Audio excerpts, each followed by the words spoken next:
देखिए बच्चों, अब जो है आपको हमने महत्तम समापवर्तक समझाया।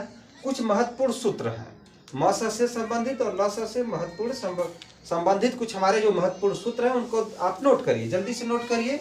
जैसे लिखे हैं दो संख्याओं का गुणनफल, जो दो संख्याओं का जो गुणनफल होता है उन संख्याओं का म स और इन संख्याओं का क्या है, ल स।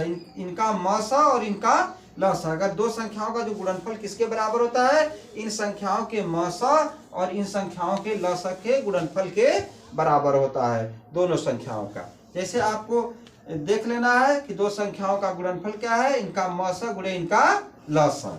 इसी तरह अगर भिन्नों का म स है, क्या है, भिन्नों का म स है, तो ये बराबर होता है अंशों का म स बटे हरों का ल स। भिन्नों का ल स क्या है, अंशों का ल स बटे हरों का म स। अब समझिए उल्टा है, क्या है, उल्टा है। यहां से आप पकड़िएगा, जैसे भिन्नों का म स है तो अंशों का म स लिखना है।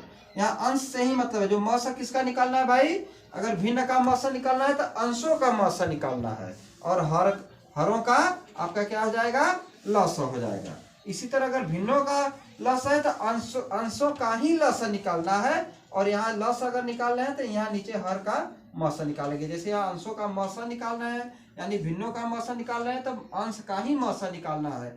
भिन्नों का ल स निकालना है तो अंश का ही ल स निकालना है, और अगर यहाँ ल स हो जाता है तो म स, और यहाँ म स हो जाता है तो ल स हो जाता है। ये तीन महत्वपूर्ण सूत्र हैं, इसको आप नोट करते चलिए। इसको नोट करिए बहुत जल्दी से, इसको क्या कर लेना है भाई, नोट कर लीजिए।